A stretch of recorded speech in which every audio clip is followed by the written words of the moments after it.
Hello, we are from Group 18 and the company that we choose is PERODUA.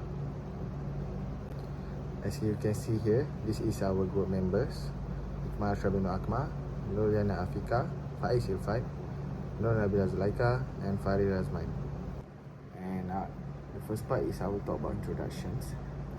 PERODUA has its full names as Perusahaan Automobil Kedua Sdn Bhd, which is an automobile company in Malaysia. PERODUA was formed in 1992, wherein it was formed through a joint venture of Malaysian investment companies together with Japanese investment firms. The player engaged in the buyer-supplier relationship with the Malaysian governments. Daihatsu Motor.co, which is the Japanese firms, and also the Mitsui.co. The shareholder with the higher percentage stakes in PERODUA are Malaysians, while Daihatsu also owns a big stake in the companies. Moreover, Daihatsu, which is a Japanese automobile manufacturer, has remained as one of the key suppliers to PERODUA as it was incorporated by participating with the company in offering technologies, knowledge, and technology swap agreement on platforms. PERODUA was initially and primarily launched to develop a second homegrown automotive firm in Malaysia beside Protons. And the next one is company overview. PERODUA is involved primarily in the automotive industry and particularly focuses on the production, sales, and distribution of small and compact cars. As we know, product car models that have been manufactured have been considered successful is Myvi, Asia, Beza, and Alza. And the second point is PERODUA provide a range of services to ensure customer needs are met. This included sales and dealerships, after-sales service, financial service, and customer support. And the third point is PERODUA brand positioning is based on market dominance, range of products, affordability, and value. As we know, in PERODUA, market leadership as a strength has always seen it among the biggest car seller in Malaysia in terms of values. And now I'm going to continue with financial analysis for Proton. With the record number of cars purchased by Malaysians in the previous year, 2023, auto sales are expected to approach 800,000 units. The record-breaking 799,731 units reached at the all-time high, reflect an 11% increase over the 721,177 units attained in 2022. In July 2023, the Malaysian Automotive Association changed its initial projection for 2023 from 650k to 725k. Growth was seen in both national and non-national brands. However, the higher numbers were mostly the result of PERODUA and Proton. They sold 481,300 units together last year, accounting for 66.9% of the market for passenger vehicles, compared that to 65.1% in 2022. On the other hand, the non-national market share has decreased by about 20% from its peak in 2014 to 2015 to 33.1% currently. Nevertheless, the number of foreign-made vehicles increased by 6% from 224,112 in 2022 to 237,860 units. The current national market share of 66.9% is the highest since 2002, when it was at 78%. There was big surge in non-national sales from 2002 to 2005, and it stayed at around 55:45 until 2012, when a Honda-led push saw non-national makes overtake for the first time in 2014, when they held 53% of the market. This spell where foreign makes outsold lasted for 5 years, and the switchback happened in 2019. The gap has been widening since, and this is likely to be the status quo for the considerable future. There seems to be no stopping PERODUA, which has responded to the Gili Proton's ambition to be Malaysia's number one by simply finding another gear and pulling ahead. With no new pies to sell, the chasing Proton is banking on rebadged Gilis that are direct rivals to Japanese models. So I'll be explaining the financial analysis of PERODUA.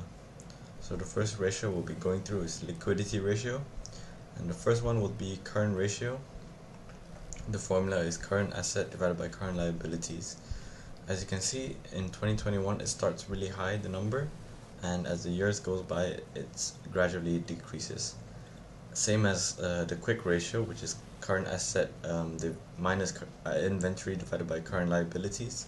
The number decreases as the years go by. The next formula will be cash ratio, which is cash plus cash equivalents divided by total current liabilities. Next would be activity ratio, and the ratio would be total asset turnover, which is sales divided by total asset. And as you can see, in 2021 it starts to increase as the years goes by. The next ratio would be debt ratios, and the first ratio is debt to asset, which is total debt divided by total asset. And as you can see, in 2021 it starts with 0.005 and increases to 0.007, and in 2023 with the same number. And debt to equity, that's the next ratio, which is total equity divided by total asset. It starts with 0.004 in 2021, and in 2022 it begins with 0.007, with the same as 2023 with 0.007. The next ratio will be debt to capital, which is total debt divided by total debt divided by total equity. And in 2021 it's 0.0047, and it increases to 0.00701, and in 2023 it ends with 0.007. The next ratio will be market ratios. The first ratio is earning per share, which is net income divided by shares outstanding, and it begins with a negative number in 2021, but towards 2023 it ends up in a positive number. And the next one will be price earnings ratio, which is price per share divided by earnings per share. Same as earnings per share, it starts negative, but in 2023 it becomes a positive number, with a great amount. The last ratio we'll be talking about is profitability ratios, and the first one is profit margin, which is net income divided by sales, which is negative 0.0077, and it same as the previous ratio. In 2023 it becomes a positive number. And the next ratio is the return on assets, which is net income divided by total assets, which is negative 0.0071, and like I said, in 2023 it becomes positive. Same as the next ratio, which is return on equity, which is net income divided by total equity, so it's negative 0.001, and then in 2022 is negative 0.29, and in 2023 it ends with a positive number. Be presenting about interpret of financial ratios between PERODUA and Proton Company. So as you can see on the table here, we have two different company, and you can see the comparison. So for current ratio, PERODUA current ratio is higher in 2023 compared to Proton, which is only 73.89. And for the second table, debt to equity, Proton has a higher debt to equity in 3 years, which is 10.18. In total, compared to PERODUA, they maintain in 2021 and 2023 but decrease. They maintain in 2021 and 2022 but decrease in 2023. For the profit margin table, Proton had a higher profit margin in percent, and PERODUA profit margin dropped in 3 years. And for the total asset turnover, PERODUA has higher total asset turnover in 2021 and 2022, but Proton go higher in 2023. And for the last table is earning per share. Proton has more earnings per share compared to PERODUA's earning per share dropped to negative 0.55, but in 2022 they increased their earning per share to negative 0.2 in 2023. And for the next slide, we have strengths and weaknesses. We have 3 strengths and 2 weaknesses. So for PERODUA strength, number 1 is strong market presence and brand loyalty in Malaysia due to dependable and affordable compact cars. And the second one, efficient local production capabilities contribute to profitability and competitive pricing. And number 3, emphasis on fuel efficiency appeals to budget conscious consumers, supporting steady sales growth domestically. So these I just explained to you what's the strength, and next is the weaknesses.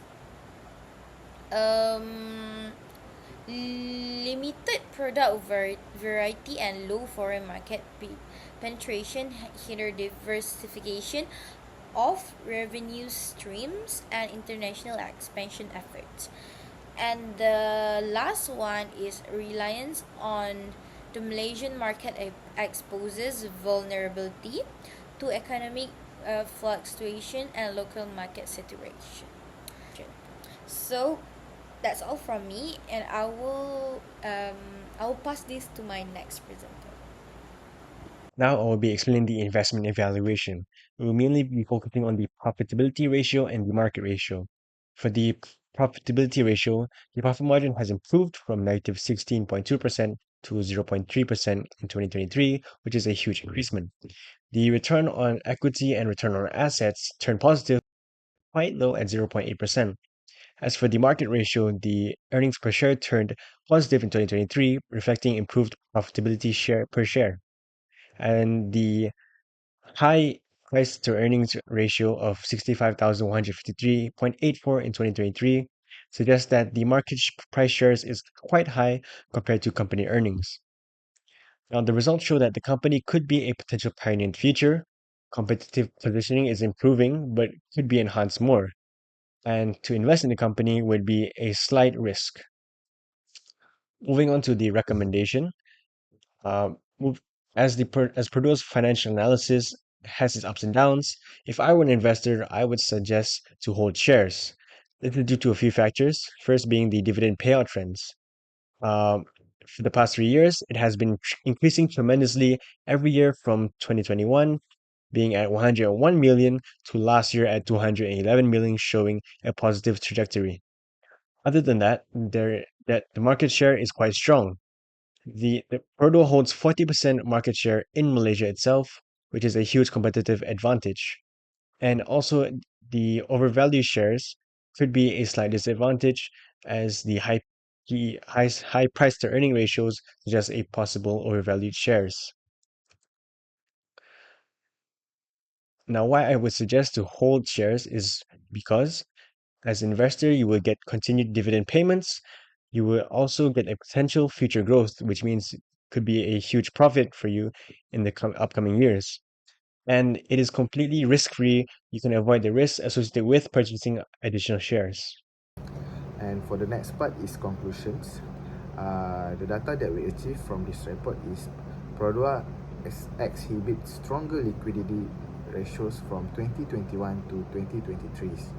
And also, PERODUA maintained consistently lower debt ratios throughout the periods. And the third point is PERODUA generally achieve higher profitability margins and return on assets and equity than Protons. However, the recommendation that we give for PERODUA is to optimizing profit margins, cost controls, and exploring diversifications for PERODUA. And last but not least, financial analysis remain critical for PERODUA strategic decision making, ensuring financial health, investor confidence, and sustainable growth in the competitive automotive sectors. And that's all from our group. Thank you.